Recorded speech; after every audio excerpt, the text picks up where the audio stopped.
made it to the Final Four in Season 2 of Survivor Bloomsburg, which began with 30 players. What inspired you to return for Season 3? It's just fun. I mean, Hope was coming back again, Jack was coming back again, 2 people that made it to the Final 5 last year. I just had a lot of fun. I made it super far, made a lot of friends with the players and the staff, so I just figured to do it again. As you prepared for Season 3, what do you feel you tried to do differently than what you did in Season 2? So Season 2, I went in knowing nothing at all, didn't know anyone, didn't know what the game was going to be. So I kind of tried going in to Season 3 hoping I could use the stuff I learned in Season 2, but it was a lot different. There was a lot more idols, a lot more advantages. Husky Island threw it off. There was 3 teams instead of 2. So I tried to play the game like Season 2, but it was a little different, so it kind of threw me off a little bit. In Episode 1, what were your thoughts about having 38 players begin the game? How the teams were formed, first with the trios and then eventually joined the given team? The only good thing about any of that was joining the given team. 38 players, that was a lot more than what I was hoping for, and the people that are on my team. But being on Gibbon was really good. A lot of good people there.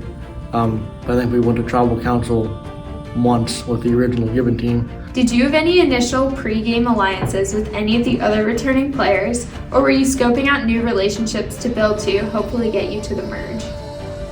So I definitely had an alliance with Hope and Jack before it even started, that we were just really close at the end of Season 2, so it just carried over to Season 3.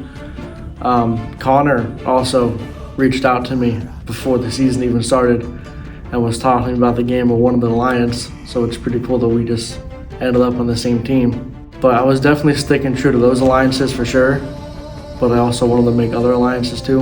In Episode 1, what were your initial impression of the other castaways, especially those who this was their first time competing?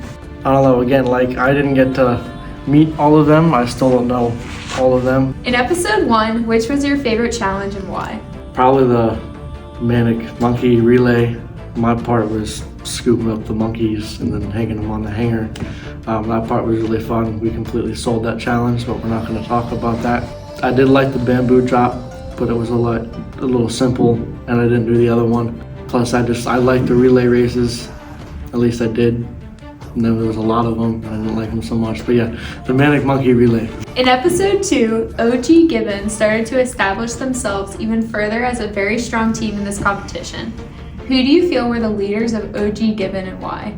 I mean, I think that's what made it so good, is that there wasn't one leader. We all worked together so well. You had earned a Husky Island Fast Pass, which you eventually used on yourself in Episode 4. Tell us how you earned that and where you found it on campus.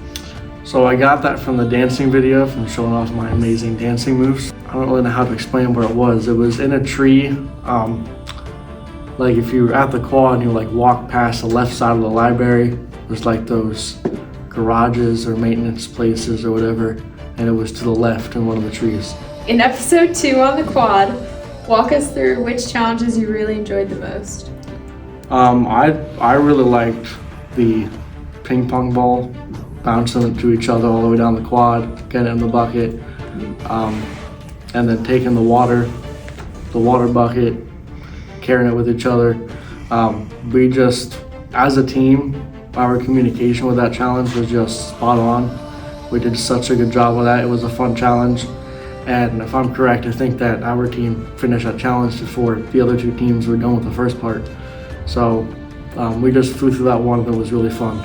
In Episode 2, a lot of conversations started to leak out from castaways about what hidden advantages and idols they had allegedly acquired. How do you feel about that type of gameplay? I don't know who started it. Someone said they had an advantage, and then everyone started saying that they got the legacy packs in the beginning, and that they got these idols and they got these advantages. And I just looked at Hope and Jack, and we were just kind of in awe, because we're like, do these people not know how to play the game? Do they not know what these advantages and idols really do? We found out the next episode they had no idea what the idol did. They were completely lost. So I was just confused of why people were sharing everything they had and why they were trusting our entire team with that information. In episode 3, walk us through the racquetball rodeo, yoga dodgeball, and bass kickball challenges. Which one allowed you to showcase your skill sets? Any funny moments? Definitely the bass kickball was definitely my favorite because all of season 2 I was asking for a basketball challenge and I got one, but I got a handicap, so it didn't really help me. So I was very happy that I actually got to shoot something in a basket this time. That was one of the many times my Hey Dudes did not cooperate with me. Hey Dude flew off, had to like hobble across the bases and got out.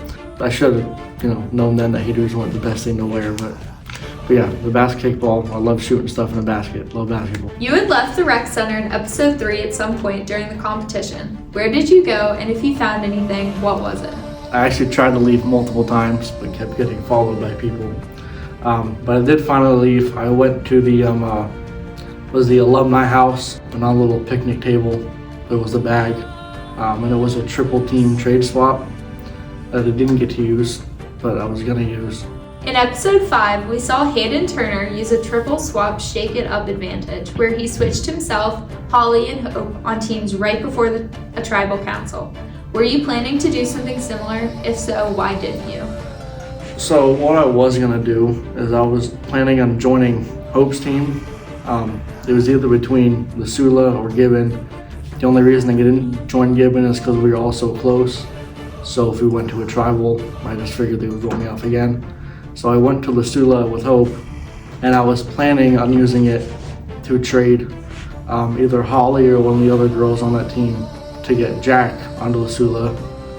But when I talked to Jack, he said he didn't want to leave Gibbon, so I decided to wait to use it, but then never got a chance to because I got voted out the first tribal council. In episode 4, the first thing the castaways encountered was the first team swap of the season. You got sent right back to Gibbon with Hayden, Connor, Danielle, Jack, Noah, and Joseph.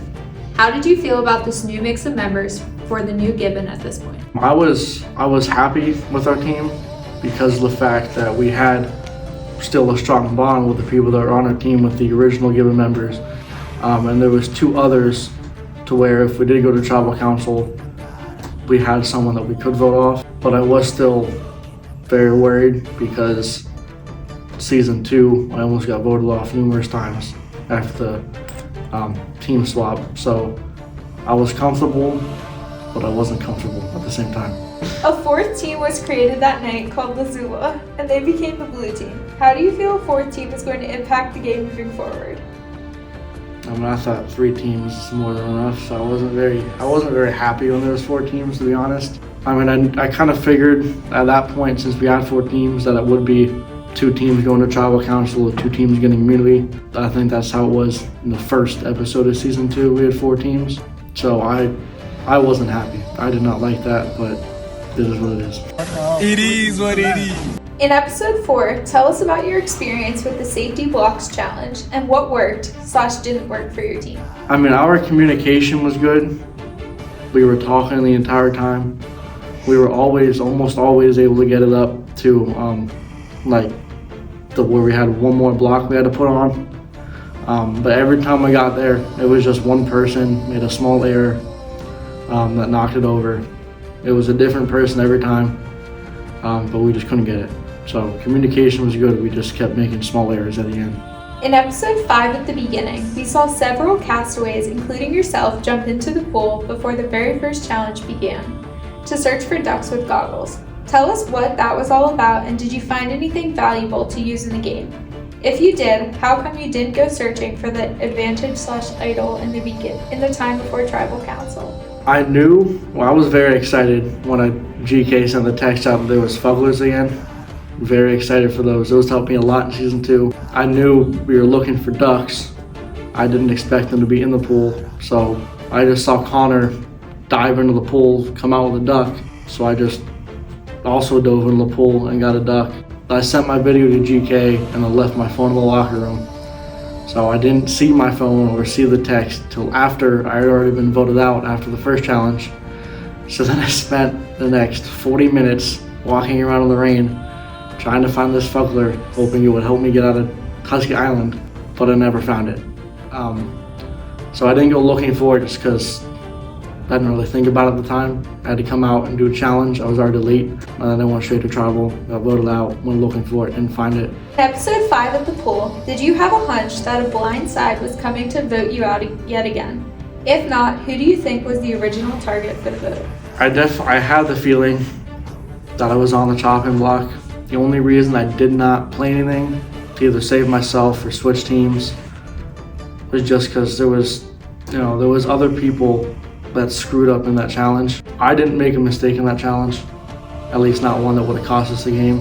So I just kind of assumed it would be someone else. Plus I had Hope and Dane on the team with me.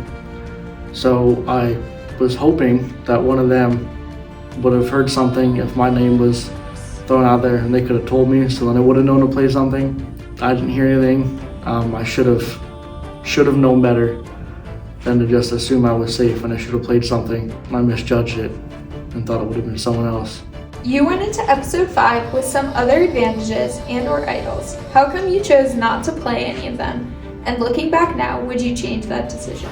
I definitely would have changed it. Looking back on the entire last 2 episodes, when I was in the ballroom and got voted out, I should have swapped teams, used my team swap advantage that expired that episode, and then saved the Husky pass for either if I would have got voted out the next challenge, or I could have had it for episode 5 if I would have got voted out. But I didn't use it because, again, I didn't listen to my gut and kind of thought that I would have been safe because there were some other names. But I would have, at that point, I would have used my Husky Island fast pass for immunity of that tribal council, which I should have just done anyways. At Husky Island, you faced off against Silas and Taylor in the Pop Darts Challenge. Before the challenge began, how did you feel about your chances of winning your way back into the game? I honestly felt pretty confident because it wasn't some puzzle that I would have no idea how to solve. But I've thrown a Pop Dart maybe once in my life. But I thought good of my chances until Silas had one round where he got like almost 15 points in one throw, and at that point I was kind of screwed then. But before the challenge started, I felt pretty good of my chances. If you did win your way back into the game, which team do you feel you would have joined up with and why? I'm honestly not sure because I didn't really see after the last team swap, so I don't know who was on what team. But whichever team had the most given people on it that I could have trusted, that it would have had the most votes to go with, that's the team I would have joined. Right after your departure, the remaining castaways faced another team swap. Cora and Olivia pulled orange fabrics and earned themselves a free ticket to episode 6, while the other castaways competed in the Splish Splash mini games. Thoughts about that twist? I mean, there's always twists in Survivor, always. Getting a free pass for the next episode, I mean, that's really nice. I'm sure that there's going to be a bad twist on it. Anytime you get something good from something like a team swap or something that's not an advantage, it's always a double-edged sword. So it's good for them right now, but I guarantee you in episode 6 there's going to be a negative part of that advantage. Even though your Survivor journey was cut short this season, what did you learn about yourself by participating in Survivor Bloomsburg Season 3? I mean, I definitely put every marble I had into trusting Hope. Easy number 1 alliance. I put too much of my time trying to make sure that we were always on the same page, that it did not meet or, put myself out there for the other castaways and the other teams, and that came back to bite me at the team swap. But I mean, the whole point of this season, my whole goal was trying to get Hope with me as far as I could. So as long as she gets far and hopefully makes it to the final 4, I'll count that as a win. Of all the remaining players in the game, who do you see as some of them who can make it to the final 4 this season? Hope can definitely make it far. She has such a good social game. Jack has the skills to go far. I think Connor can make it really far. What do you feel makes the Survivor Bloomsburg experience so unique and fun to do, or even watch as a spectator? It's very different to be in it and to be watching as a spectator. I mean, I love Bloomsburg Survivor because you get to do the challenges. They're all fun challenges. You get to meet new people you wouldn't have met without doing it. The workers are all students, so you get to chat with them and have fun with the workers while you're doing the games. It's a great experience. If anyone's watching it, it's completely different on the inside. You got to do it. It's a lot of fun and you'll never regret it. Is there anyone you would like to thank who was supporting you in this campus competition? Friends or family? Any shout outs? I'm just going to say friends and family. There's too many to shout out. If you could tell other students why they should consider applying for next year's Survivor Bloomsburg Season 4, what would you tell them? It's just fun. I mean, takes your Tuesdays away, but it's super fun. You meet a lot of people. You do a bunch of different stuff, from running, puzzles, swimming, throwing stuff. You get to, again, meet a lot of different people between the workers, the people coming to watch it, the other people you're playing with. It's just a lot of fun, and I don't see a reason why anyone wouldn't want to do it.